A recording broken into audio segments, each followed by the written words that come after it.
Hello, hello, everyone. Welcome to Spirit Sessions, A View of the Light. And we are so happy you are here today. It's the end of February and all that crazy energy and all the crazy stuff that's going on in our world. We're so happy you've had the chance to come in and tune in and see us here, whether you're watching us live or on the replay. Please let us know where you're watching from. Send us a comment, like our show, like our YouTube, listen to our podcast, do a review and rate it. That really helps us out. Whether you're on the road or listening to the replay, we're really happy you're here today. And we're so happy to have back a man that we figure is in the know more than anybody that we know about what's going on in this world, or at least he has some new opinions and what's going on in our skies this week, because everybody's talking about it, even up here in Canada, since they've been shooting down things up here. They don't know what it is, but it's not Canada geese. We know that. So we just want you to tune in and please put your opinions in the comments too, if you have any opinions what's going on. But first I'm going to bring in Barry Littleton, and Barry's got he's been awake since he was probably born, and he's had a lot of different experience, near-death experience. He's been a contactee. I'm going to have him just sort of give his own little story about where he's from and where he's coming from and what he's doing now. And then we'll get into the nitty-gritty about his opinions on what's going on and what they are shooting out of the sky, if it's balloons or, the up guy from that Scimitar movie or what's going on. So welcome, Barry, again to our show. We're so happy to have you here. And it's so nice to see you again. Thank you. It's a pleasure to be here. Thank you for having me, and it's good to see you both again. So it's interesting times we're living in, definitely. So it sure is. It seems like we just get over the pandemic, and now we have the balloon-demic, or whatever they want to call it. I'm not sure if it's connected, or everybody now, has they're not just taken at face value anymore. We're not just saying, oh, yeah, it's a balloon from China. Like, really? A balloon from China? Okay. It's like those mountain monster guys, hunters. Have you ever seen that show? Yeah. No. I think Sasquatch is holding those balloons, but I'm just kidding. Anyway, Barry, let us know, how did you come into this space? You're psychically aware. You've had contactees, and you do hypnosis too, right? You do regression hypnosis. Tell us a little bit about that and what you found out lately, or what you've been made aware of. Well, what's termed an experiencer, contactee, that's something that kind of followed me my whole life, and I had to kind of deal with that, and along with other paranormal things, such as sensing, either inorganic beings, spirits, or whatever the case might be. Those are things that I think a lot of us have, but our society doesn't train us to really deal with it. So we wind up either trying to shut it off or other things. But that's brought me to where currently what I'm doing a lot now is dealing with earthbound spirits and crossing them over. And I do hypnosis, in which I deal with that, and also past life regressions, extraterrestrial encounters, which occur in all different types, and that's it's fascinating because it's much more of a insight to who and what we really are, as opposed to just the things we hear in the media and the things that we hear other people saying. And when I come from that, I was in an accident in 2010, which I had died during the accident when I was on the way to the hospital. So I had this near-death experience, and I had taken these head injuries, these brain injuries from impacts in the car. And then I died on the way to the hospital, and then I was in a coma for about 2 weeks. And then after that, it took me about a month to remember who I was in terms of pattern of decision-making and things like that. So I know what during that I had a near-death experience, and I had to kind of take that and compare that to these extraterrestrial, interdimensional being encounters I would have on board these ships as a kid, and then even on into my adult years, which I call adult onset experiences. So it kind of was different, because some of these are non-corporeal beings. Even if you're on board one of these craft, it's like when we say, when you're on board a craft and it's not just quote unquote a multi-dimensional ship, but also like many different races on there, what is it really like to be on board one of those craft? Yeah. It's a very, very bizarre, functional wise, vibrational wise, survival wise. It's a very different. So it's, things like that. But some of these beings were non-physical. They're different containers for consciousness, plasma, condensed light, all different types of forms for the consciousness. And when you encounter that and they're emitting some type of a love, high energy creator frequency too, I had to take that and compare it to these angelics that I saw when I had died, that I will call, the Uranta book has a term called super nanofem that describes angels that are like archangels, but at the same level, but just different. And I'm sure that's what I encountered when I had passed. And there's no doubt that they were not physical at all. These were light beings, intense, regal light, radiating so much love that I never felt anything like it. So I had to compare that to this energy I would feel from some of these non-physicals on board these craft. And in the presence of some of them, I experienced, and you're both contactees, so you know, that there's something that, like, similar to what the gurus and swamis call Shaktipat, which is where the kundalini, you're around the guru and they touch you, and the kundalini, you have a kundalini release and the chakras are turning. You get something similar to that in the biofield of some of these beings that are of the higher vibrations. I'm not talking about the grays and reptilians. There's different beings I've experienced, so I think that, and I don't mean to put down any of that type of contact, because, through hypnosis and clients, I know how much that happens and how much that's a reality. I just didn't personally experience it. But I think I kind of represent a bunch of contactees that are just have positive stuff going on. And by no means am I special. I always thought years before coming forward, that there were about somewhere between 70, 80, or a little more of our population are contactees. It happens in the dream state, and most people are unaware of it. Even if you just see a UFO for, a couple of seconds, and you're in a crowd of people, and there's like 2 people that can see it out of 10 people. Everybody else is going, where? And it's right there moving. You can see it. We wouldn't think of something like a whole federation of beings collectively stop what they're doing just to contact you. And that's exactly what That's so what funny. I mean? Exactly. Totally understand what you're saying, because the other day when my husband and I went outside at night, and I said, all of a sudden I had somebody flash to me, like they just flashed and went out. And I said, did you see that? Because the first time I thought, oh no, that might have been a plane. And then the second time it was definitely glowed up as bright as Venus and then closed up again.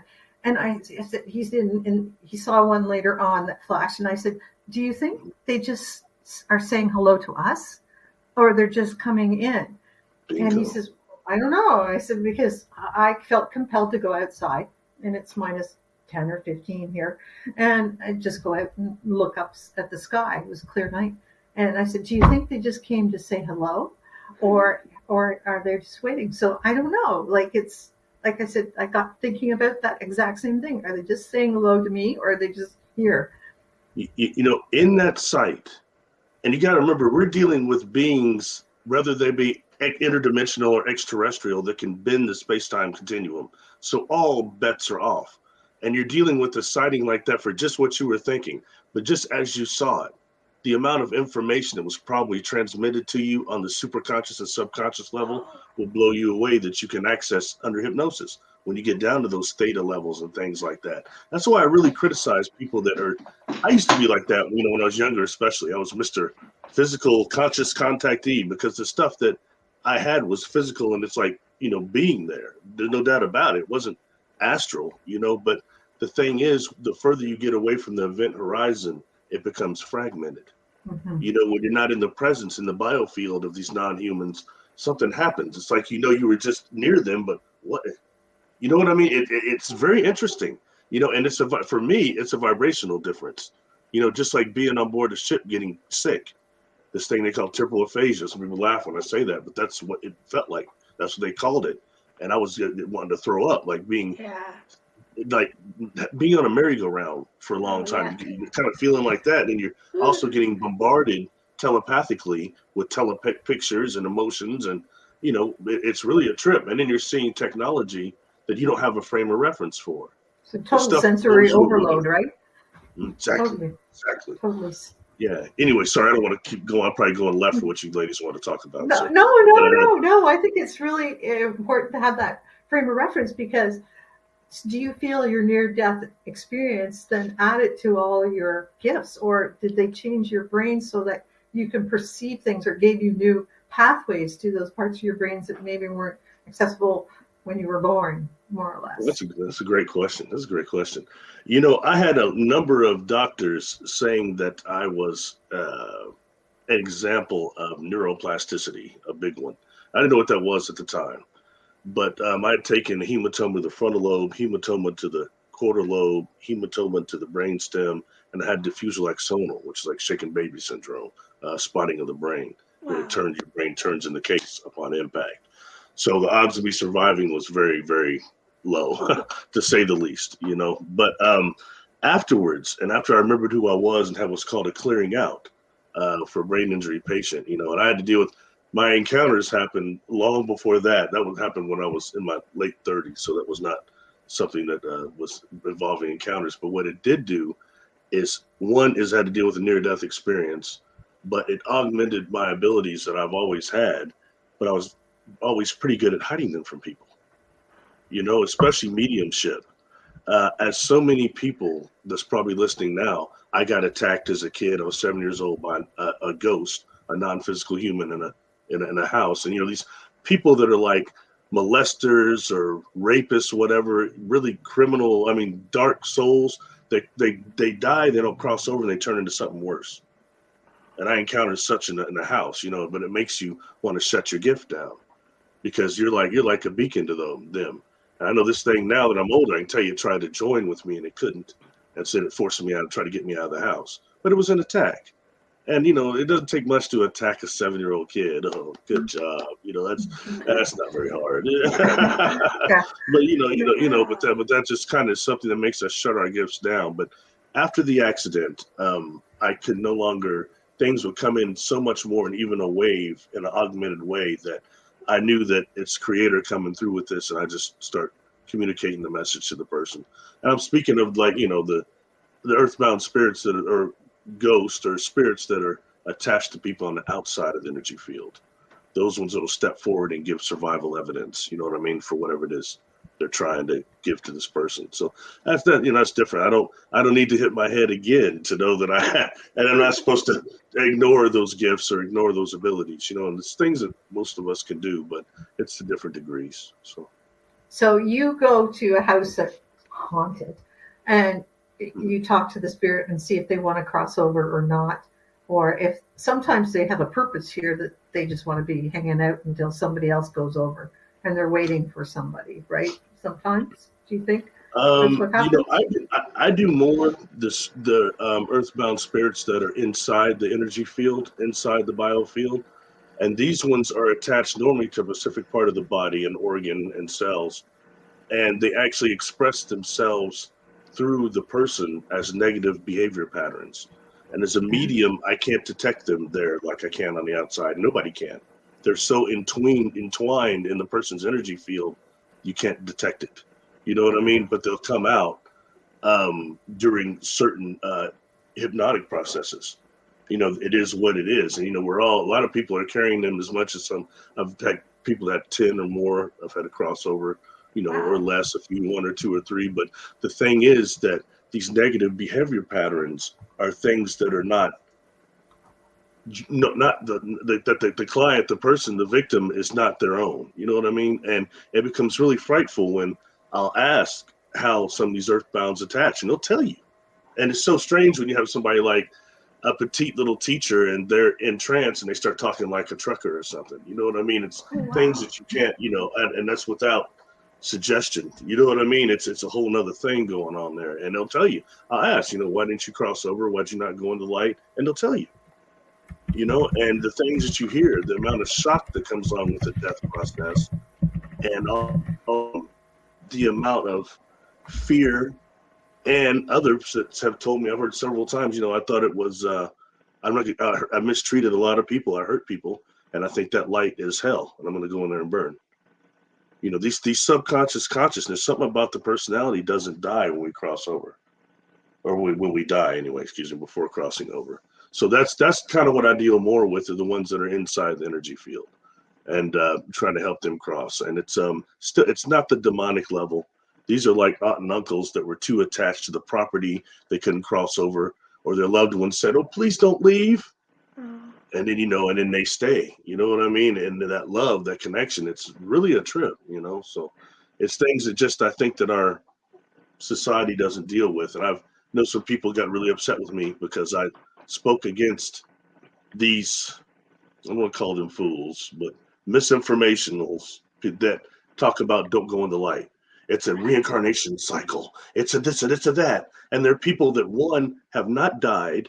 They're not okay. They've not had the NDE, the first criteria that I'm talking about that I went through. The second is they're not mediums. Okay. And the third is they've not dealt with a client, a case study of earthbound spirits on either the inside or outside of the energy field, like I just we're talking about now. Do they even know about that? You know what I mean? These are things that are serious. And I think that it's things that a layer that needs to be helped on this planet for us to go on consciously and to evolve. This needs to go on with this shift, this planetary pole shift, whatever. So anyway, sorry. Does that answer your question in a way long, blown out? I apologize. It's really fascinating because I've heard of demonic possession, and we've had people that, like June Lundgren, who comes in and gets rid of demons that are attached to people. But this other, more like a Velcro spirit, like just attaches to a loved one or attaches to someone they really like, or they just can't leave because they're afraid. And it starts impacting that person's own personality, that a live human's personality. Like, I wonder if that's when you say, "You sound just like your father." Even worse, what I encountered very quickly, often several times, were these earthbounds attached to people, and I'll ask where they joined with the client at, and they'll tell me at the hospital in the incubator room. Yeah. They were trying to help. I've heard, well, I thought maybe it was the light. I hadn't seen it anymore, and maybe it was my chance to reincarnate, or they were sick and I was trying to help them. So I joined with them trying to help. And then they grow up with these individuals. And, if you have a situation, you've got a man baby there, a male, and you've got a female that joins trying to help, and they start growing up, most of their life with these thoughts of this female. And I'm not saying that's the only reason we have some of those things in our society by any stretch, but it's a factor. When you have something like that happen and you have a baby who is not formed, it's fully connected yet, and you have this other coming in, you know what I mean? It's a whole other thing going on there. And I found that, at first I found that really frightful, to be honest. But we're not trained, and for the most part in our society, when you have a baby, the parents putting that energetic womb, that protective shield over their baby while it's in the incubator room. We don't think that, or like, I think it's been about a year now ago. I had this client, and it's local in my city, and this is a client that knew how to protect themselves. Okay.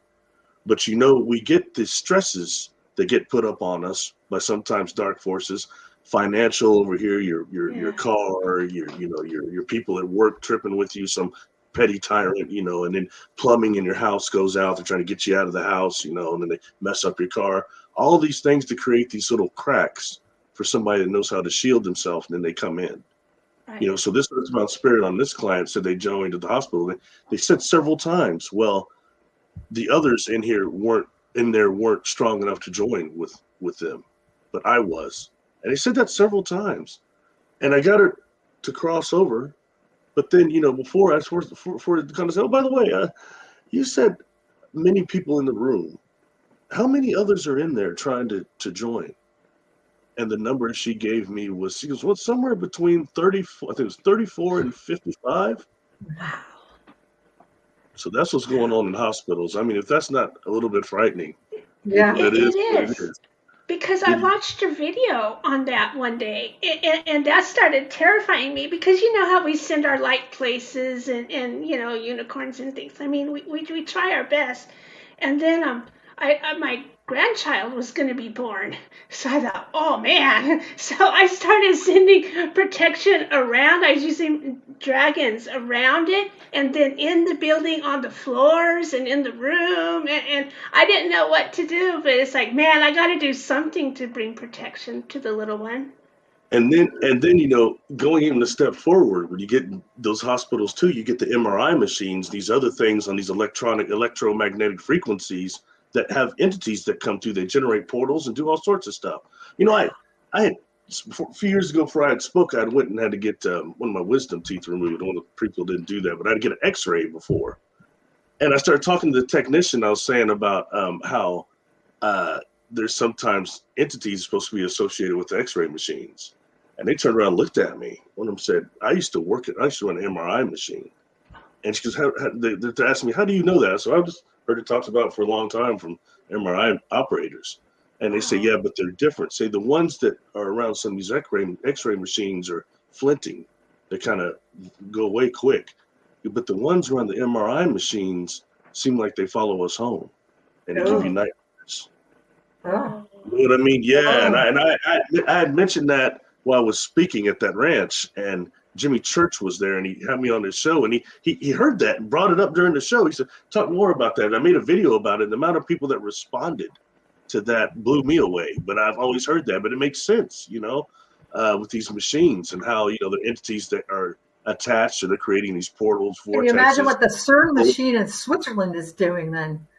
Mm-hmm. Sometimes something like that, I think the exotic particles that they're discovering that we're not hearing about, the ones that just, exist for a millisecond beyond the hogs, bison, or whatever, they're finding all sorts of exotic particles we're not hearing about. That, I think, is even more of a threat than them actually creating a portal that's vast enough to swallow the earth. You know what I mean? Because there's been hadron colliders, what they were called cyclotrons when I was a kid, been running for a long time. People should look up the Cosmotron. That goes all the way back to the 60s. That thing was fired up. Yeah, so there's the Philadelphia project. Let's go back even further, right? Isn't that what it was called? Or something like that. Move the ship. Melinda was asking, can you demand those attached entities? So saying like some of us might have them. And can you demand that it leave like you do in entities in your home? Can you say to yourself, like, get out? Man, that's another great question, okay? And I can only speak my experience, right? I dealt with cognitive behavioral therapy and things long before in my career, dealing with juvenile offenders and also at-risk children and also adults of different types. Okay, so I believe in the cognitive behavioral process. That helped me get back to who I am during my own recovery, all right? So when dealing with this, like I said before, we're not dealing with the demonic level for the most part, okay? These are like mom and dad or whoever, these normal people that don't cross over. And my God, it's so much easier than you would think to not cross over for a number of reasons. You know what I mean? It's kind of a trip, but I treat them not as this demonic, hey, get out, like a Max von Sydow, come in, you know what I mean? Come in with Linda Blair. No, it's not like that. I treat with them as people and using cognitive behavioral. And they respond much better. An example, and no one wants to talk about this, but I can see, so I'll see a portal there, and there's already loved ones there in human form. There might be angelics there, they're non-physical, but they're already there when the session first starts. And in the earthbound spirit, okay, talking to this person, they all consistently say how dark it is. It's always dark, you know what I mean? And they can't see what's there until I start talking about the love of God. No one wants to even say that word, and I'm non-religious, never had a religion, but there is a creator. Whatever word might be, but there's a creator and the love of God. And then they start being able to see the loved ones in the portal that was already there. And it's without any suggestion. Just talk about it and they, what's wrong? Wow. That light. There's my husband, there's my wife. Well, you want to go with him and please get off the client? So much of that happens in palliative care that those people come and they start seeing them before they're actually dying because they're reaching out to them. So you're like, come on, don't miss the boat. We're here waiting for you. We're here to help you across. And I think all that just reinforces the thought that there's a creator, because that this energy exists and there's that love, and we go into that light. And if it's just a reincarnation cycle, well, I think there's a creative energy behind that too. So Yeah, you're absolutely right. And it's very powerful. When people saying don't go in the light and stuff, but in the light the change happens. Now, when we first wake up from death, it's almost like if you've been to sleep like a real long 8-9 hours, you got deep sleep. When you first wake up, that alarm goes off. You hit the button, but you're kind of for at least a minute or so till you get up and get your coffee or whatever. And when we come out of the body, that shock is like that to a degree, and they're kind of hazy. And there are others that can come with false lights and things like that, or maybe tricks. But the discernment, you can tap into your discernment and feel the difference in light. Is it a living light like from the sun, or is it a cold light from the moon? You are capable of discerning that, and then going more with what is the love, the light. But you'll have others that come also that are angelics, your guides, your angelics, loved ones. They're in that light too. So we go into that light and change. Or change back. Yeah. And it's not, and I'm finding through, like when I do past life, between lives regression, that we have much more choice than anyone thinks. Yeah. That's what I was trying to explain. That book from Dr. Newton, I can't remember his first name. Journey of the Souls. I remember that was one of the first books. And when I read that book, it started to really make sense to me. Yeah. The bald head guy? Well, yeah, and he was a doctor. Yeah, he's pretty cool. Yeah.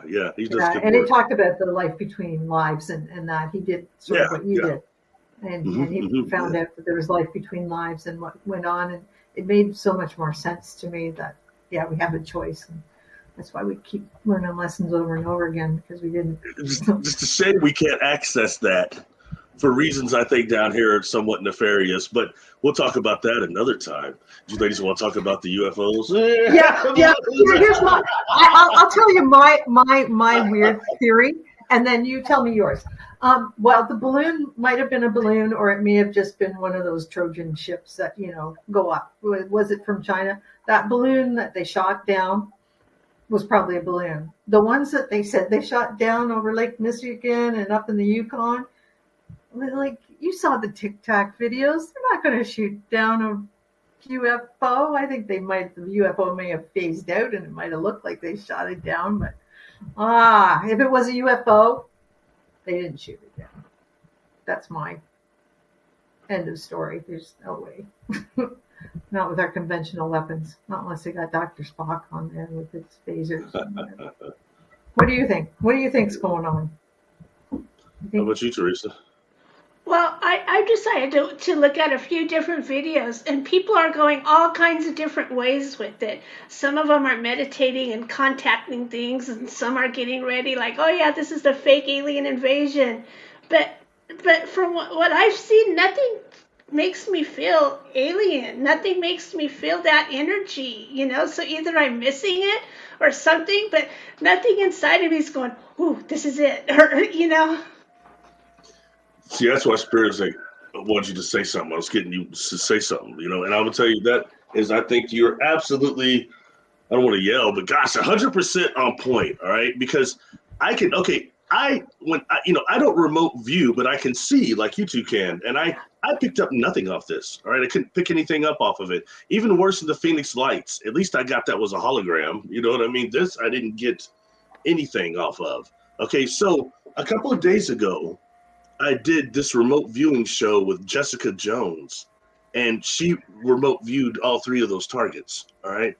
And it's fascinating because she got like nothing from it too. Like it was staged, all of them, but one of them. I did pick up one of them was like some type of a drone technology, maybe weather technology, one of the ones they had shot down, but maybe the one over Alaska. And she picked up something similar to that. All right. But otherwise she picked nothing up off this, but kind of staged. And I think this is something to divert our attention away from real stuff going on. So people can look this up. There's a thing that was called Project Loon, Loon. And what that was a project that ran for about 7 years from Google. And what's up, my friend? Whoever that is, I can see that one. It was a project from Google that involved these large balloons that were designed to float and be another type of internet for places Right. that are low on internet connections and things, or if there are storms and everything. That's a project that went on for years, and then they shut it down in 2021 and supposedly sold this equipment to either China or wherever, or several places. So that's this Project Loon, and there was like 61 of them at first that were released, and then I think they said that most of them burned up in the atmosphere. But how many, or how about the others that were released? So I think that's what we're seeing is some type of these technologies going on, and that's taken away from things that are really happening, which would be like this. For example, I talked a lot about how when dealing with asteroids and things coming in, I believe we're at war with microorganisms that are on the conscious level from space.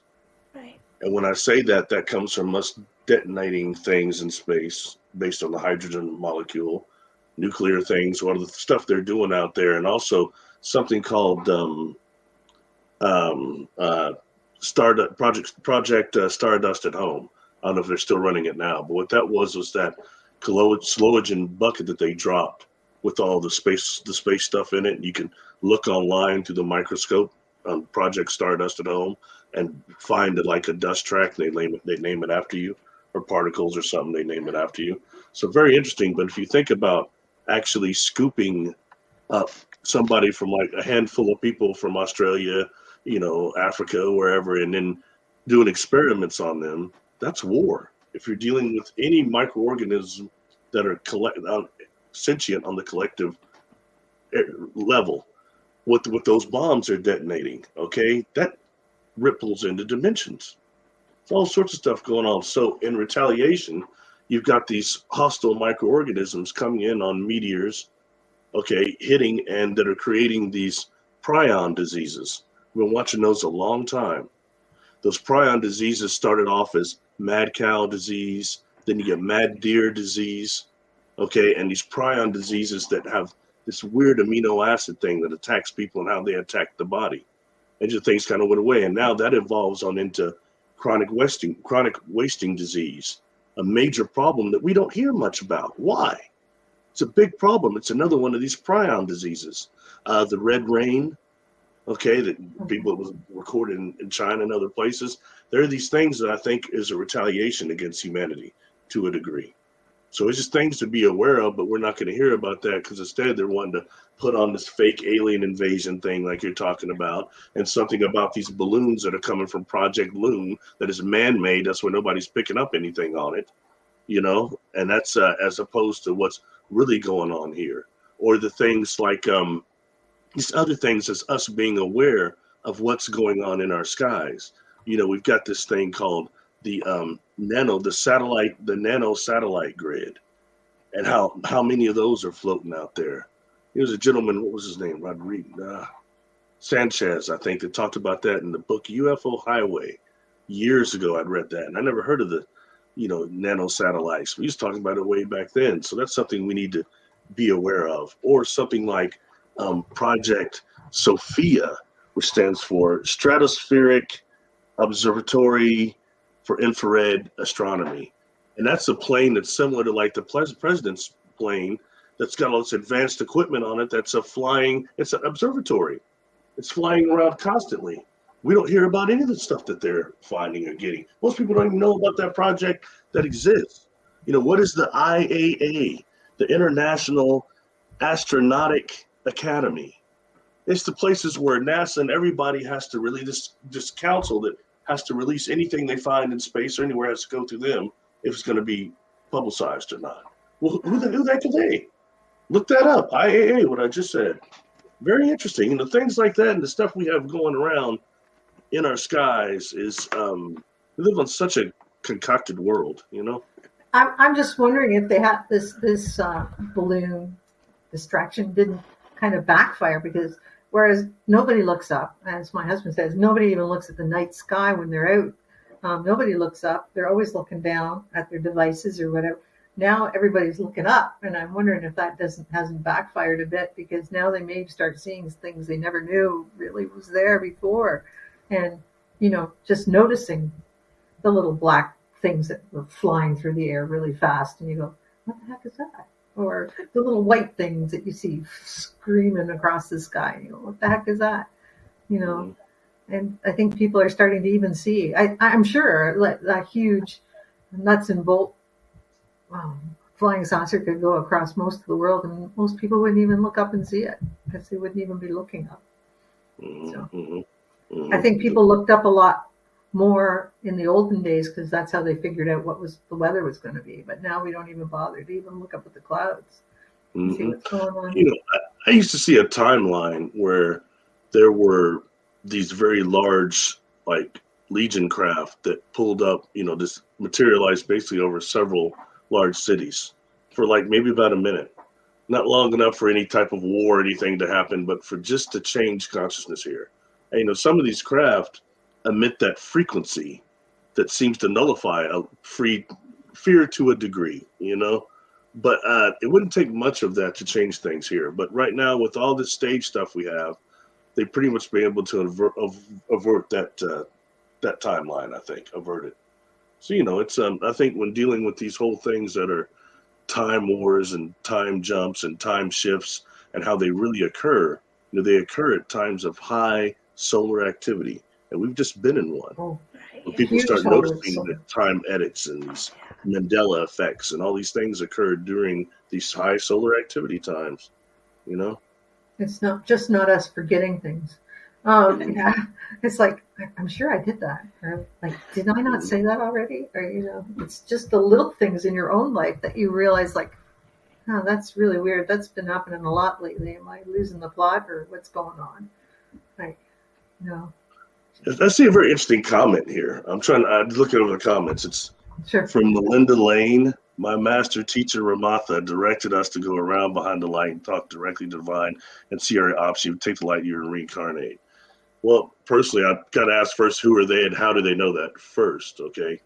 But what I've seen, okay, is that's nonsense, that actually going into the light, in the light, are the loved ones, okay, not going around it. To me, that doesn't even make sense, going around it. What you're doing there is possibly going more into darkness and keeping yourself trapped here, okay? And I think that when you see as a representation, the movie that gives a ton of them is the movie Ghost. And the movie Ghost, when he comes out of that theater with Demi Moore, he gets in the struggle with the dude. The gun goes off, he chases after him.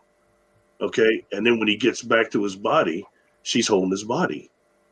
He was unaware, and what's going on? The light starts coming, and what's going on? He kind of starts going through a panoramic life review where things start flashing in front of you. He's seeing the statue that they were pulling up, and it's dropping, and then all of a sudden he's back with the light. His light's going to what's going on? And then he starts looking at his body, and he starts running more towards him. He goes, no. He started running towards her and him. And the light stayed on for a minute, and then it went out as he's running. I cannot begin to tell you the amount of earthbounds I've had that tell me that. Okay? And then within this light, like in a life between lives regression, okay, the guide will come. A guide will come, angelic or not. And I've had them, they come and present with the clients many different things. It's been an office where they have ledgers, a library where there's ledgers, sometimes a ship, sometimes a lake where they're seeing past lives or lives in the water. I mean, that happens, but the guide shows themselves naturally through this process. It's not even, not even somebody, the hypnotist has to say, hey, are you seeing a guide yet? You don't have to do that. This happens through the process. It's who and what we are. And in the integration of what you learn and what you're supposed to learn when you incarnate the next time. It's fascinating. And it's not it's a choice that goes in there, even more than I thought, okay? And this is coming just from the regressions I've done through this. It's very fascinating, it really is. But we can't access the most of what we are. Just paying the bills takes about 100% of our free energy. So, And so when you go to the light, you have a chance to return and visit your loved ones again once you've been there, right? Is that true too? Like when you do No, mediumship, those people that have crossed over, and then they've decided to come back to communicate and say, "Hi, what's going on?" We're hanging around with you. Yeah, I think it says something for that quantum entanglement that quantum physicists talk about. All things connect in that way. And once they're in the light, I've seen several times they come back, just like they come and help the earthbounds cross over. But they come and help, and it's like the love frequency and everything. But they don't stay. They still go back and then come back. But it's a definite thing. They come to help and things, and that happens. That's one of the changes we can make. When we go into the light. And for all I know, it's multiple existence at that point. We've already incarnated somewhere else. Who knows? Yeah. What I mean? There's a little bit of you here, and there's a little bit of you there, and there's a little bit of you there. So maybe. So I've heard that before, Melinda. That's a great question. But I've heard that before. Somebody that I used to associate with, was telling people if the light comes, run away from the light, go into the dark, and go away from the light, and then wait to hear a sound, and then follow that. What? Now, there's such thing as chanting and things that help people cross over, but that was horrible advice to give someone, And when the light comes, look for your loved ones. Look for the guides. You know what I mean? Don't run for it. At least see what it is. And a lot of earthbounds have told me I got away from it because not just did they feel cheated, but I didn't know what it was. And they're in shock still. And we do have free will, and it's strong. When you do like a Patrick Swayze and say, no, and he ran away, it stopped. You know what I mean? And I've had so many earthbounds describe that to me. It's uncanny. So that's my answer to that. Great question, Melinda.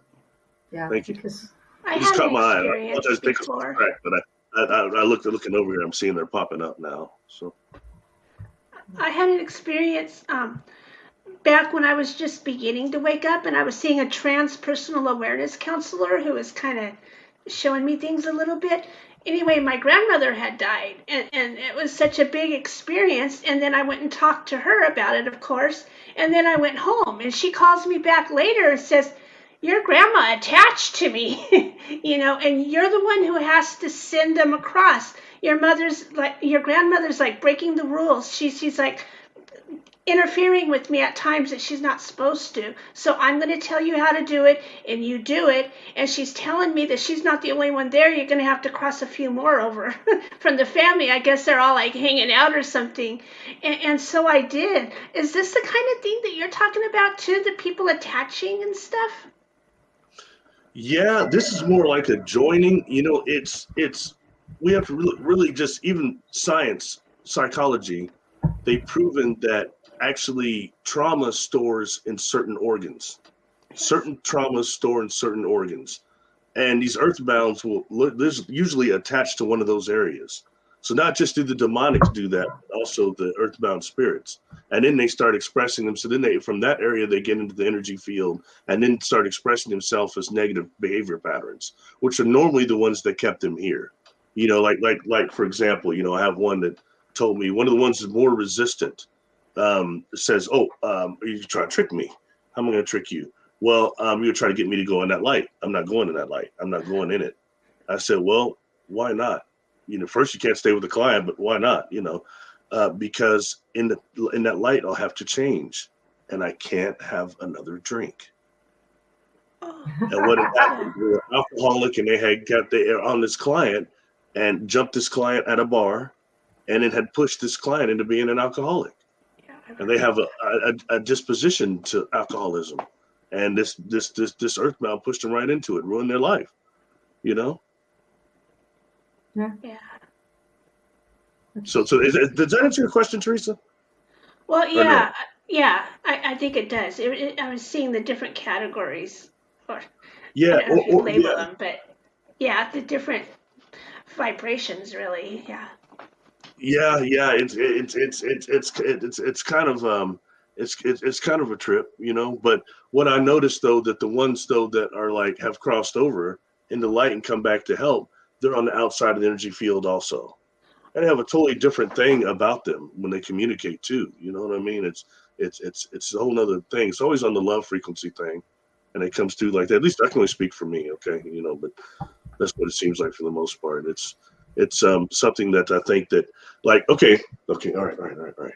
Okay, example, I had someone that I knew that had passed, and I was pretty sure they did not cross over.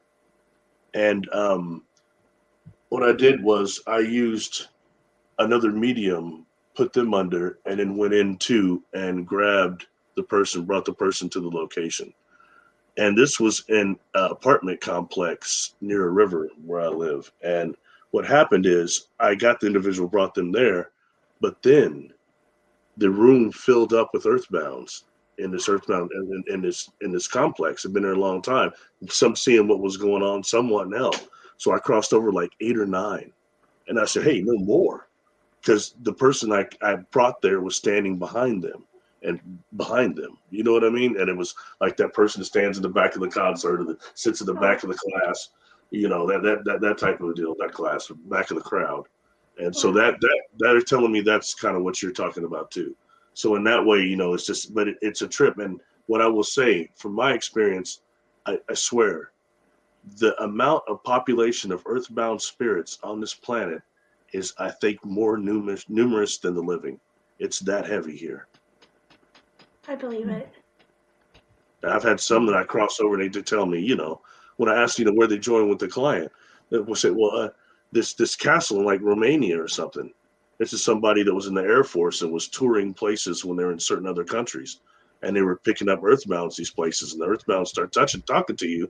You can tell they're not demonic, but their frame of reference is just off.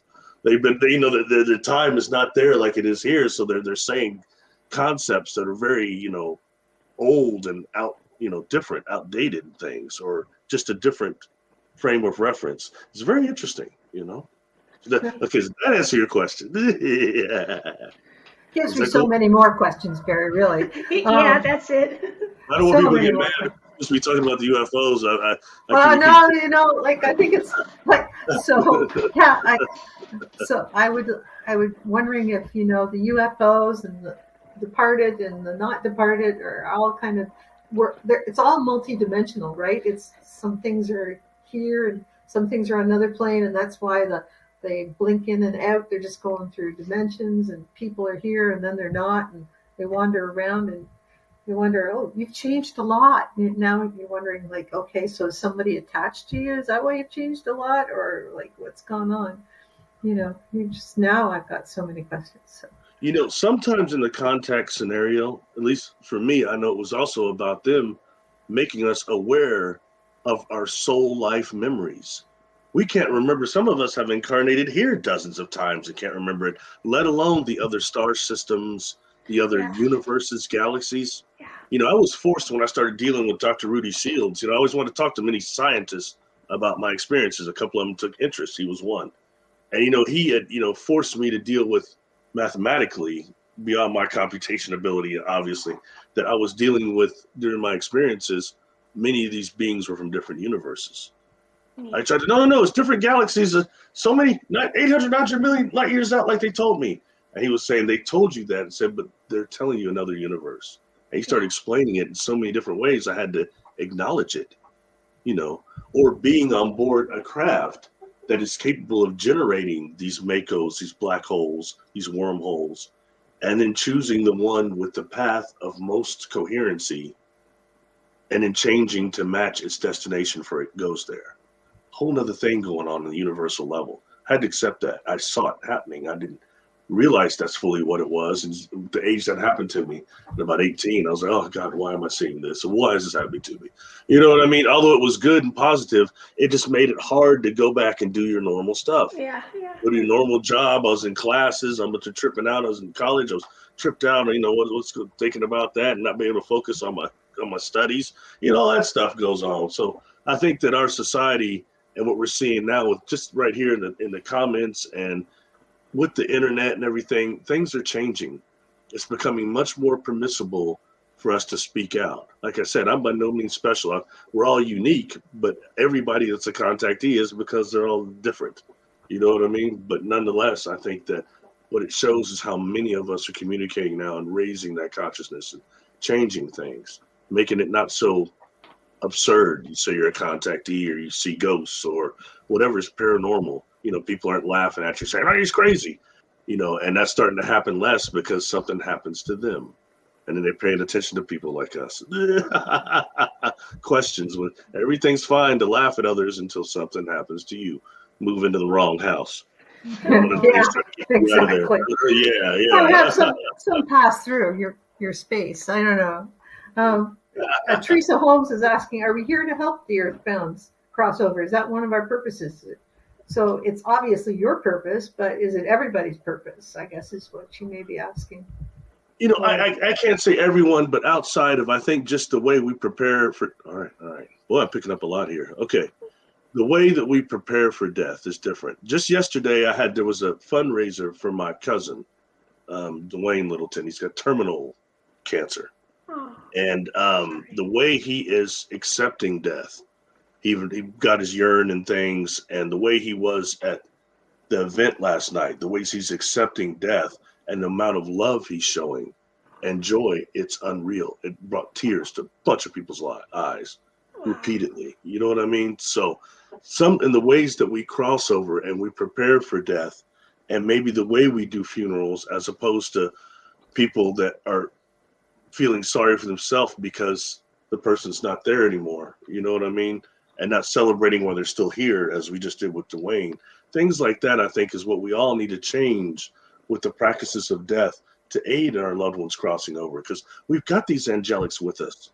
They're keeping track of what we're doing. We've got these guides, all sorts of stuff. I'll tell you what, when I just did an In Between Lives regression a couple of days ago, and when the guide will come and they'll go to this place that I call the place of translation, where it's like a ledger or something. They go through the life and what's learned and all these things. And a lot of times the trauma will come up and helps so people realize they're carrying that trauma in this life. Okay. And exactly where it comes from.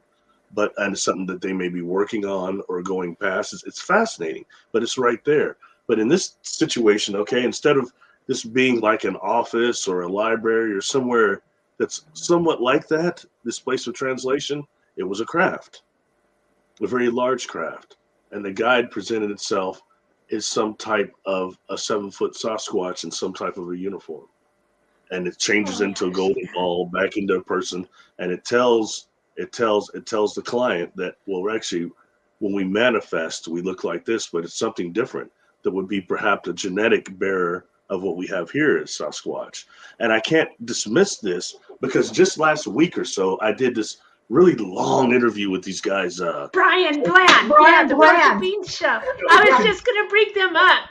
Michael Harrell and Brian Bland, the Pork and Beans guy. Yeah, long show. I interacted with Michael for years. He started communicating with me when I first came forward. And he's worked with Ray Hernandez and some other stuff. Cool cat.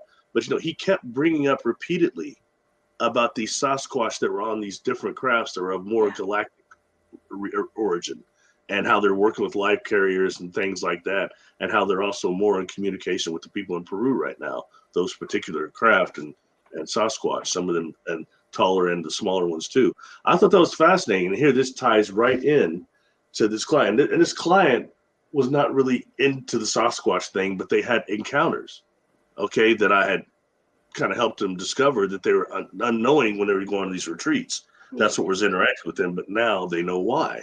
You're dealing with something there totally different. It blew me away because I didn't expect that. And instead of this place of translation being an office, it's a type of a chamber, a crystalline chamber that incorporates all the life memories, and it prepares you for your next destination of your choosing of incarnation. You got several. You're choosing. So that's another, there again, the choice was there. And believe me, it's not me. Believe me, it's not me saying, "Hey, are you seeing your guide now? Is it a big Sasquatch?" I mean, it's not. Is it dressed like it was in for the Federation? I mean, no. I'm not. I blame everything on Star Trek because I can relate almost every episode to what you're talking to is a Star Trek episode. Like going into the library and choosing where you're going to live because your planet's going to blow up. So you're going to live in this timeline and going in or being stuck in the you cold. mean the Tevatron with Kirk? That's a good reference. Original. Yeah. The Mr. You're a real Trekkie. You know the titles of the episodes. Yeah. I just remember them. Yeah. That's a frame of reference. Those of us that are having, I've been criticized that he uses references in entertainment. Well, what else was I supposed to use? What, A-Team? A-Team wasn't talking about this stuff. You know what I mean? So I mean, it's a thing that a lot of times we'll see things in science fiction that are either being transmitted or representing things we've seen during contacts. There's what else do you have for Or frame we're of reference? using them. This is Mike. Hello. This is my Yeah, handheld computer and tricorder and whatever else you want to use. So This is true. I have two comments, and I'll try to remember them real fast and get out of the way. One, I read Brian Bland's past lives a couple of times, and I don't have his permission right now, but I've talked to him about this before, so I think it's okay. But that's the first time reading his past life was when I seen him beyond, right? Beyond our universe and beyond. He was a healer Sasquatch on a ship. And I had to try to explain that. There's a ship. You're on it, and you're a healer, and you're still here healing the land that you walk on, even though you're doing other things. Well, that's a whole interesting thing. But I explained him. So that's the first time I met the Sasquatch on a ship. And then you're talking about how shows explain to us, because you have to admit, some of the people who make the shows and put them together are pretty gifted in bringing stuff through. I had stuff I could not describe to anyone until after I saw Stranger Things. So it's like, oh, you know that show. Now you know what I'm talking about. So then I was finally able to describe what was stuck in here, Yeah. And that's important. Like the things like with Gene Roddenberry, for example.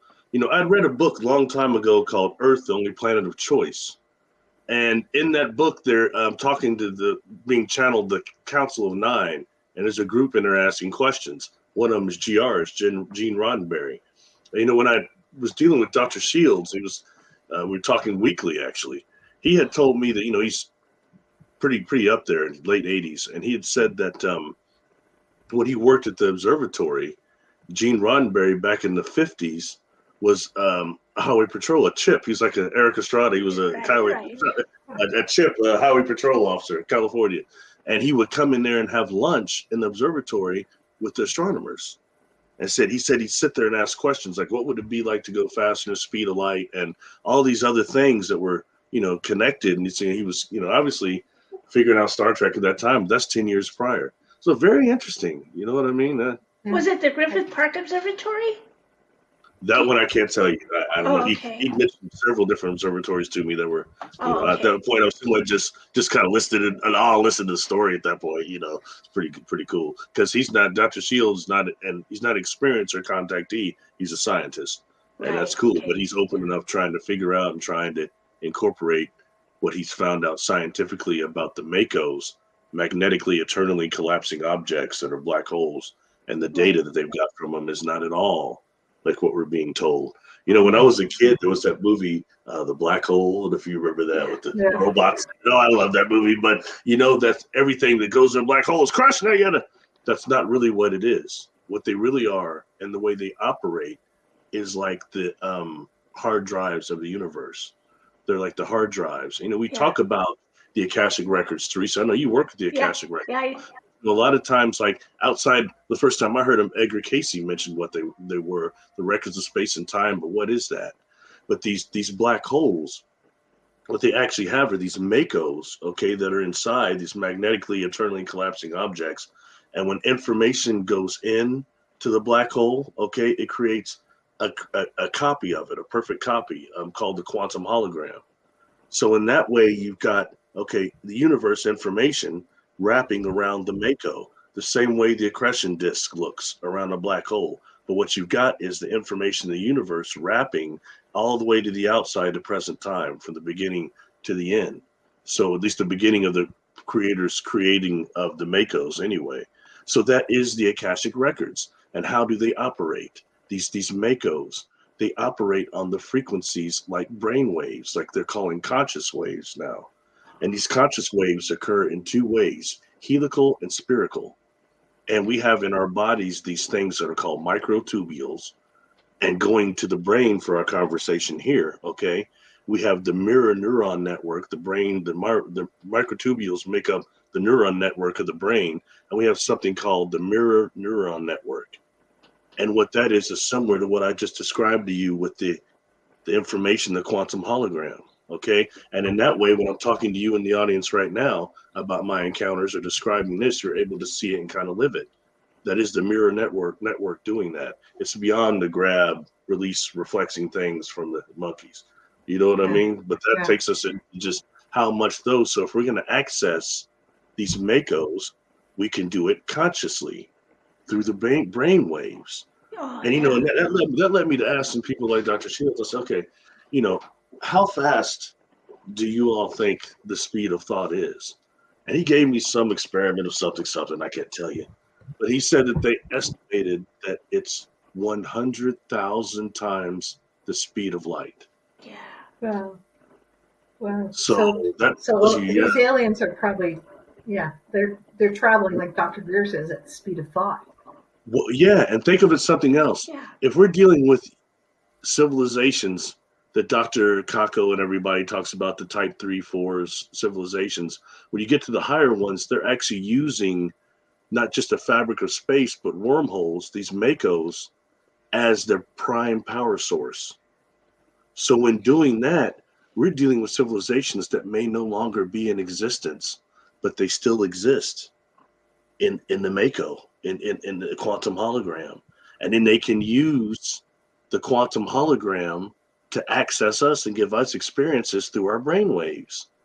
That's why our will is so important. You know what I mean? And we get saturated with like encounters, negative encounters, grays, reptilians, and that just saturates us so much that when you start having from a higher civilization trying to interact with you this way through the Akashic record, through the MACO, it gets turned by our power, our force of will into something that's a negative encounter. We are that strong, and we warp it. You know, during my early encounters, they communicated to me your thoughts affect the warp fields of the warp fields of your thoughts affect reality. I didn't know what that meant fully when I was a kid, because for me that means warp physics, trouble with reality. What I don't thoughts. It didn't, you know. I get it now. How much we can change reality with our mind. It's really a trip, especially when you're dealing with something we're talking about there, the Akashic records. So when you're dealing with that now, you know, you can access all the other ancient civilizations you want if you can get specific. And the further you go out, if you look at it as a crescent disc, the further out you go as current times universe, the further you go in is towards the beginning. You know, and it made sense because when I started going out with what the beings told me, the insectoid Xandar told me when I was a kid, I was, you know, sorry, but I was, when you're the presence of a non-human, loving, feeling, or not, ask a bunch of questions. Got to make sure they're not deceivers, okay? And, you know, he told me things like, where are you from? I asked where you're from, and he's answering me before I can formulate it even in my mind, telling me you won't understand. I thought I was heavy because I watched Doctor Who, but he's saying go 900 billion light years out beyond the space-time continuum. Okay, I didn't know what that meant. You know, and then telling me, since you don't understand, focus on the third and fourth planets outside of Pluto. And I thought then, I'm to the back, it's just deception, because there are no planets outside of Pluto. You know, I think even the moon Chiron wasn't found then. But since then, you know, then fast forward, you know, like 25, 30 years later, or 20 years later, I'm sitting in my office and I'm reading this discovery about trans-Neptunian objects. That is that other Kuiper belt that exists outside of Pluto out there. And they think even with its orbit that it might be orbiting a brown dwarf. This could even be a dual solar system here. So they're dealing with that. But anyway, these trans-Neptunian objects, they've got several of them that are nearly the size of Pluto, whether they're calling them planetoids or whatever. But I mean, you know, and he was telling me during this communication that the third and fourth planets outside of Pluto, there are these bases that they use as jumping off points into this solar system because they have problem with the density. Yeah, that makes sense. You know, and I connect that later to what they're telling me about when in this atmosphere, the metals and the microwaves, very dangerous for them. I call it the M&M effect. You know, we don't think about the amount of metals that we're inhaling here that causes acid rain and all that. Those So we are now because of Ohio's train wreck, and it's all blowing up here in Ontario. So thank you so much. Black snow. I'm sure if I melted it, we have some of Ohio's black snow here. Yeah. But yeah, I mean, so you wonder also the chemtrails. So why are they putting that stuff in the atmosphere? I mean, when you start looking at weather modification, or is it alien modification? When I start reading earlier stuff they were saying about the chemtrails, that some just disappeared, the stuff that it has in it, cryptosporidium, these black nanodots. These things, and Morgellons, all that stuff is coming out of these chemtrails, and it's beyond, because where I'm from, I'm from the air capital, straight up. Air capital is where I'm from. And I see contrails all the time, but they're different. It's not like what I see when I was at that ranch in Oregon. I was seeing these things that spray, and it was spreading out. It's totally different.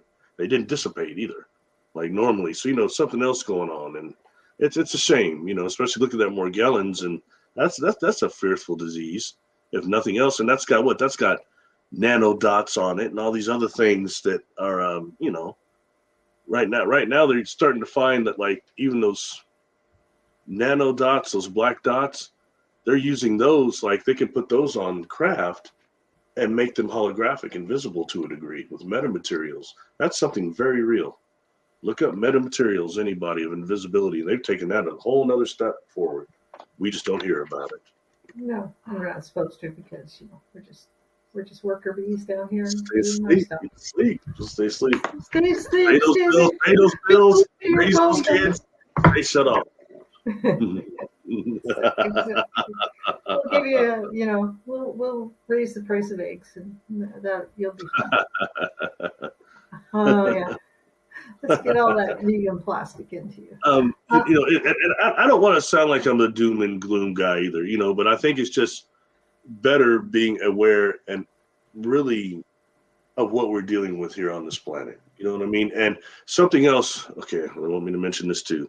Something else when dealing with this fake shoot down and fake invasion is something that was termed by the author Mac Toonies, Toonies. He wrote a book called Cryptoterrestrials. And in this book, Cryptoterrestrials, what he's supposing and saying is that we have a race of beings here on Earth that use technology to keep us and suggestion to keep us looking in space, keep looking us out, invasions coming in, all these other things, keep looking in space when they're right here beside us with technology far beyond us. A lot of the craft we're seeing are theirs. Some of the cryptids we're seeing are affiliated with that. He called that cryptoterrestrials, and poor Mac met a kind of a negative death when after he released that book. So there's something to think about, cryptoterrestrials, especially when dealing with subterranean things, especially submerged bases and things of that nature, aquatics and all that. Preston Dennis done a lot of work on that, on this USO. It's worth looking into. Yeah. A lot of there's the beings, and then there's the beings, and then there's the beings, is what I always say. So, and then there's the ones. Isn't it exciting? Yeah. It's nice to have your eyes open. I mean, yeah, if you've ever been touched by a ghost, then you realize there's another dimension just beyond your awareness. So how many other dimensions beyond your awareness is there, right? So it's kind of interesting. Cool. It's been a very interesting. Let's not leave it so long again, and we won't wait till they've shot down 6 Chinese, because the Chinese, of course, to Americans are about as alien as the aliens are to them. So let's have that monster now. We'll just make China the big monster. If it can't be Russia, it can be China, and if it's God knows. Anyways, it's over there. So yeah. And and I think it's people continue to come together and not falling for that. And I can't say that they'll ever really give us disclosure, but I think it's happening with things like this right now, that they can't stop. Straight up, they can't silence everybody. Too many people are waking up, and so many people are boring awake right now. So once they sort of soft disclosure the Tic Tacs, yeah, there's stuff out there we don't know about. Everything's quieted down, so they're just letting people sit with that. But I think anybody that was born in the '60s has been fed a steady diet of there's something out there, there's something more than out there. First it's Star Trek, then it's E.T. and whatever else. So do you guys remember? Oh, go ahead. No, I'll tell you this real quick because I want to tell you this before we sign off because I'm getting blasted this whole time. Okay, so basically, I really want to encourage you to get at least down to theta regression for those UFOs you saw. Are they here for us? Find out, and because what I'm getting is I'm going to get in touch with you. I know I've meant to do that. Yeah, that's important in terms of it's something that like would have happened before the drone era. There's so many drones now, it tricks us sometimes, but this is something that was non-drone related. So yeah. Absolutely. The drones triggered all the memories is what's happening. I think maybe you were calling them a few days before and they showed up. There was just a little time lag and before when you asked something and they showed. It's weird down here like that, but that's what I'm picking up anyway. So sorry, I didn't mean to interrupt you, Teresa. No. We'll have to. I've meant to get in touch with you, but of course, there's always things that stop me. So my husband's crazy.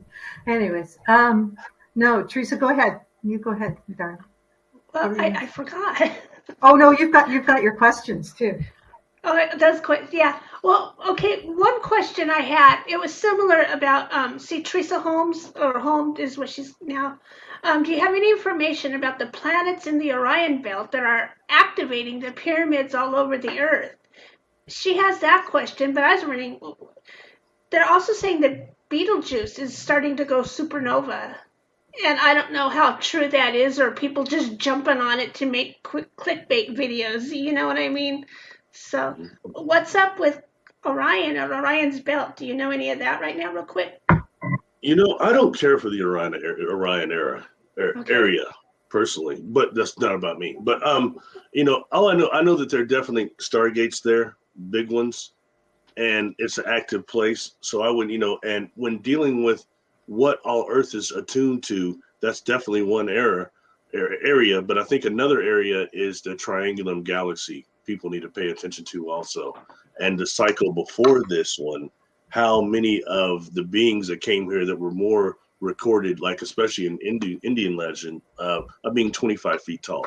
You know what I mean? And these different type of beings and the melanin dominant beings that were 20 feet tall that were here long before this current cycle, they came from Triangulum, which is another galaxy that will one day collide with Andromeda and Earth, Andromeda and the Milky Way.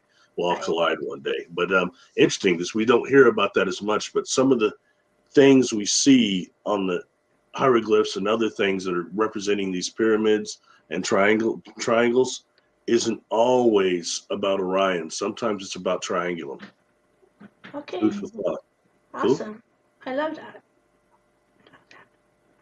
It's very cool. Oh, sometimes our concepts are limited to this galaxy and local places like Lyra, Sirius, Arcturus. Yeah. But the truth is, look at the Hubble Deep Space and the James Webb, what they're finding out. There are trillions of galaxies. Yeah. They're in the way trillions now. And to think that just there are these certain places that come here, like these local places, is not correct. We're dealing with the planets being visited by thousands of different species, interdimensionals, extraterrestrials. I mean, really, it's like, man, it's a trip. All bets are off. And we have to really expand our parameters of contact and the modalities. Things like what Ray Hernandez did with that survey was brilliant. And nobody talks about it. Because what? It didn't show all the negative stuff we hear. All experiences are negative. Oh, everything. Even the stuff that survey showed about the reptilians shows that what we're being told isn't fully correct. Yeah. I'm not going one way or the other with it, but there's more going to that there. Why did that survey of a couple of thousand experiencers, when it said was your experience with reptilians positive, negative, unknown, or negative? The positive was large, and then the unknown was probably maybe the biggest, and the negative was a small percentage. And just when I first saw that graph, I was like, what? What do you hear about the reptilians? That should be all the way 100% negative, right? And then when the part that was people that didn't know put down, they had to fill that out. And Ray showed it to me. And some people were saying mostly that the experience was kind of tainted because they were frightened by them. But their appearance was just too much, but they didn't do anything to them. Nothing negative. So it tells you, how many different types are there, Saurians, reptilians, Dracos, whatever. But something we're being told isn't all clearly there. And that's what all of that research that Ray did shows. And it's like weird. I don't see him at conferences talking. Nobody has him on shows. It's interesting to me. You know what I mean? But let's talk about some grays and some implants and reptilians and SSP, which definitely happens. But the fact that there's some type of an energy field we come into, we incarnate here, that makes us devoid of soul life memories is also some type of a scalar energy they're using to permeate people that are receiving contacts through the divine field or whatever, and they're turning that into something different. They're attacking people through governmental societies or whatever, and psychically, on the psychic level, bad. I've had some clients now I've had to deal with, and I'm not an SSP person, all right? I've tried to reach out for some of those people. I don't disrespect or discount anybody's experiences, but mine weren't that way. And I've tried to find like some people like Tony Rodriguez, really cool. We just finding some similarities in what we know, and just things is cool. People like that reach out, you know what I mean? But the fact of people that are under attack with that frequency and that auto suggestion of that, it's unreal. And then with that, something happens. It'll do something too. There's agencies, dark forces promoting that, and it's too bad. But that's where we live, And that's the way humans have always been. They always have to have an enemy to make them look better or to compare them. Well, these things are really bad. We're not that bad, but these things are really, really bad. And whether it's race or it's religion or it's color or it's whatever, they just blow all the microscope onto that, so they're out of the picture completely. Yeah. Even things as simple as when you really look at like the work that was done with Dr. Livingood concerning the crop circles and what he found out about not the microwaves, especially, and everything that those stems are exposed to, and something called electron avalanche, which in return makes these seeds like twice as resilient. And when they were grown, these ones that were exposed to this high plasma energy that creates the crop circles actually yield like twice as much to 3 times as much the product as the ones that have not been exposed. Wow. And you start looking at these things and what they're showing us, some of the patterns too, is it a way for us to combat food shortage? Yeah. But no one's talking about that. That's the scientific stuff that man found before he died. Exciting. I'm not seeing it replicated or anything or people talking about it. This is very interesting, and when dealing with, some type of possible free energy devices that some of these patterns may give also is very interesting. The whole crop circle thing. Oh, that's I'm waiting for one to show up in my fields. I've really been asking them. Yeah, high energy plasma, Yeah. That's something else. I was very interested in that. So when I first started giving Jessica Jones targets, I tasked her with one of those. And it was the ones that were those plasma balls that we're seeing making it. And she started getting information coming through about these being like kind of what we could call more or less this type of plasma, these ones being more of a God energy, light, Christ, this type of energy. The orange ones, yeah. There's hope. So she's getting this, there's hope, and a really positive message. Because we know some of these crop circles are negative plasma doing it because people get in the circles and feel sick. And the patterns are bad. But there's something else going on. There's something trying to mess that up. So interesting. When I dealt with John Vavinko, we did an extra video about it. And I was like, want to know, we talked about the crop circles. And what he had said as a portal, like on Mount Adams there, and these portals that are near these crop circle areas, you have like, thousands of beings trying to squeeze through all at once. So it's like, all 3 of us trying to put our head in a ketchup bottle, squeeze it through. Slim chance at best. But when actually those that get through, when they emerge in this dimension, they come out in collective conscious form, in an orb type of form, in collective consciousness form. It's something about the the laws between, there and here crossing over through the portal. Very fascinating. That's so. Once again, food for thought. You know what I mean? Yeah, it's all. Yeah, I never thought about orbs that way. So that's kind of cool to think about them that way as well. That's awesome. Love it. And the quantum hologram we talked about. Beings that are exploring the universe through those Akashic records. They're using orbs too, as in that is a form that allows for galactic interstellar travel, interdimensional travel. They send them out and see stuff and come back. And that's why people see sometimes faces in those orbs. Yeah. Yeah. Quantum hologram again. Yeah, I like my orange orbs that appear over here, and it's interesting. They're big, and there's the small ones. So Teresa, you have a couple of questions for Barry, and okay, we have only 2 questions because the third question is about if you've ever had any contact, and we know for sure that you have. So the other 2 questions you'll probably be familiar with, but I forgot to remind you about these. I think. 1, what song's your theme song? Like you're walking out there on that stage and everybody's clapping, but you're hearing your song playing. What song is playing for you? Electric Avenue, Eddie Grant. I don't know. I like that one.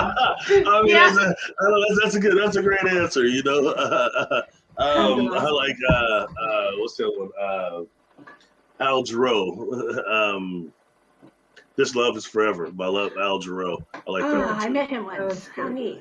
Oh, really? That's cool. That's cool. A billion years ago, but back when Solid Gold was on TV.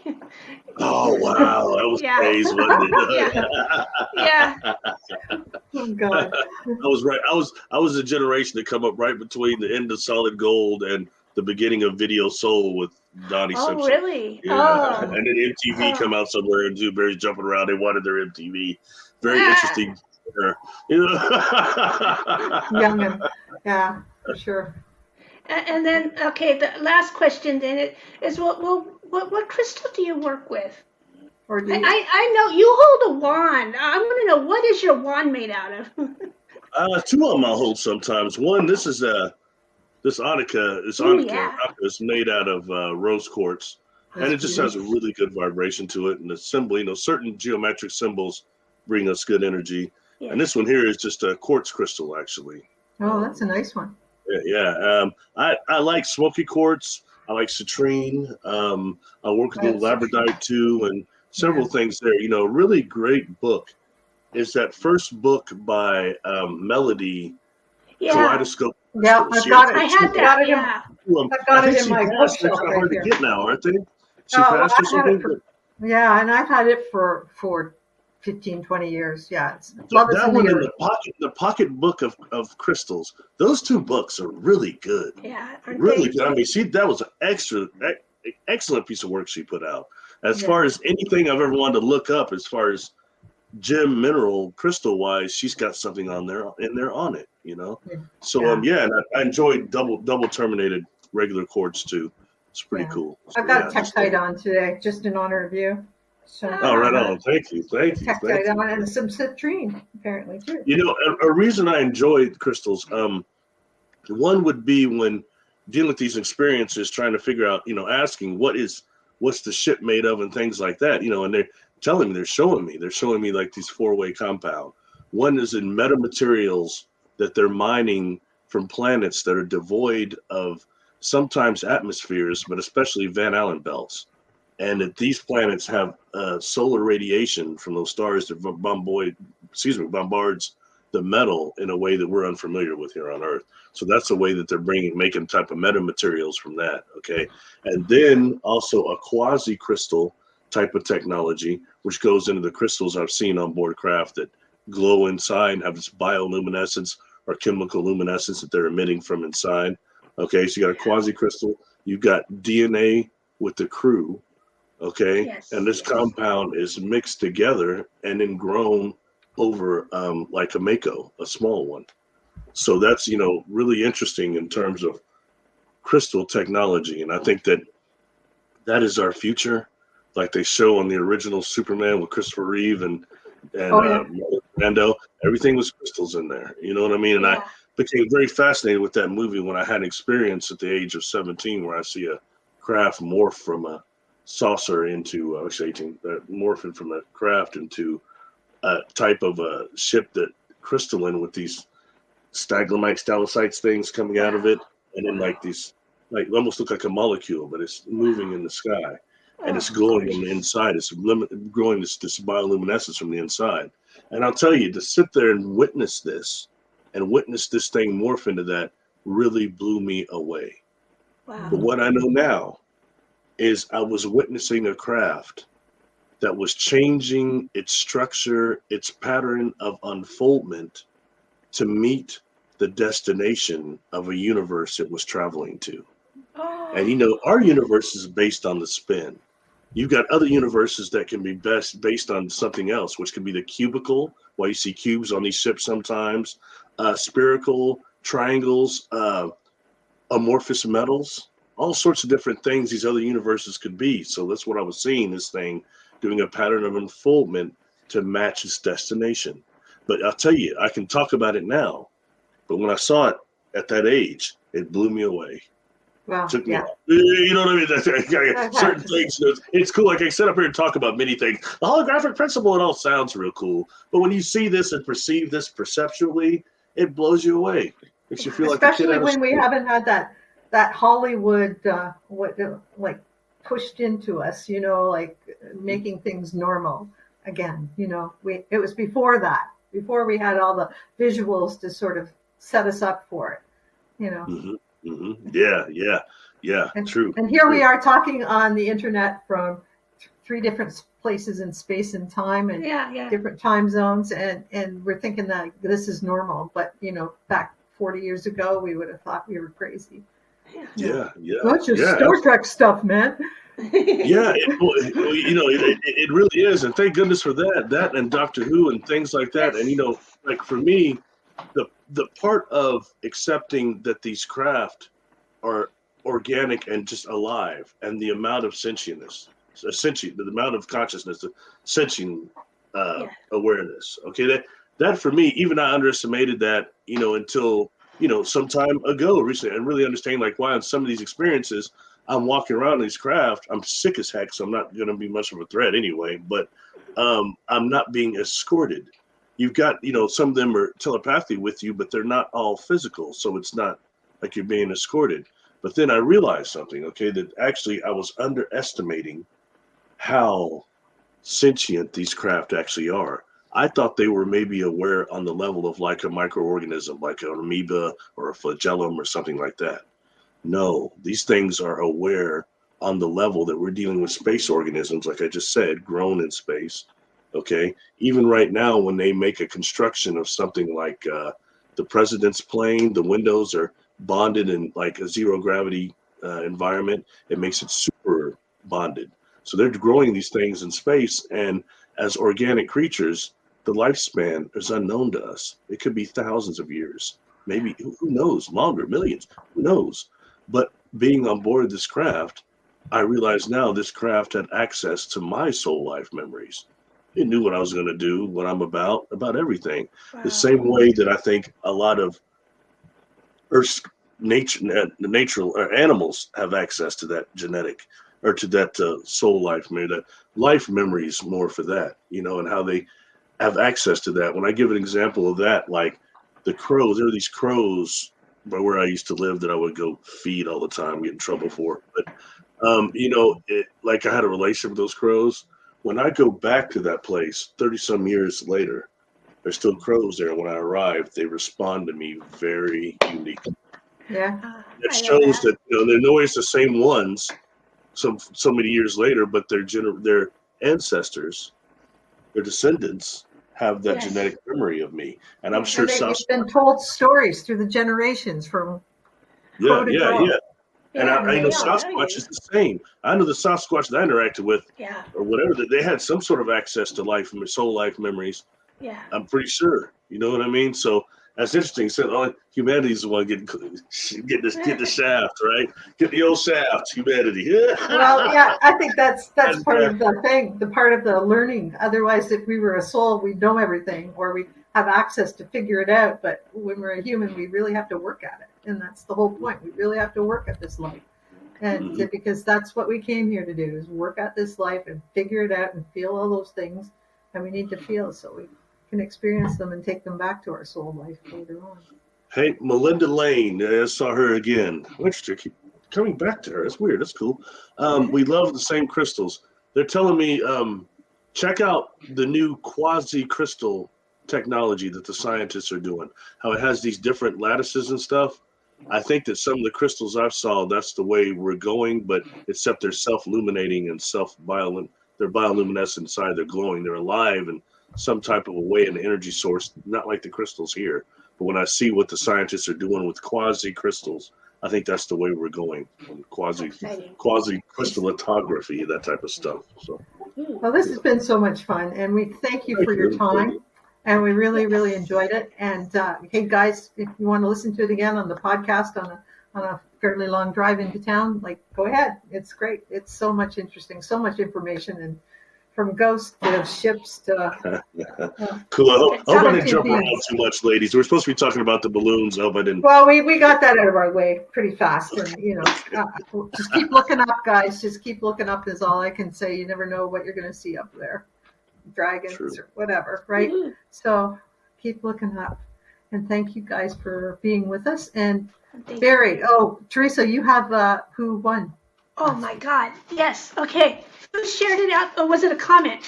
Because whoever shares it out the most, or who comments and gets our attention, we pick somebody from the week before, and this week we're sending you a prize. We got Dina Ziskin Fortune. You get to have our meditation, our exclusive spa when we go back in time and space, and we meet with Mott, and we get a cleansing, and it's going to be fun. So, Dina, you're going to love it. Time to drop those people you don't want hanging around with you anymore. Anyways, yeah. Thanks again, Barry. It's been wonderful, and we'll see you in a minute. Pleasure. Thank you both for having me. I really appreciate it, and thank you to the audience too. Phoenix and everybody saying hello. Thank you very much. You got a nice audience. So I didn't get to look at too many of the comments. I was rambling, so I apologize. But thank you very much. Thanks very much. You can comment to them and check out Barry's information attached to this podcast or video. Thanks. Yes, his YouTube videos too. Yeah. Yeah. Thank you. Thank you very much. They're awesome. Thanks.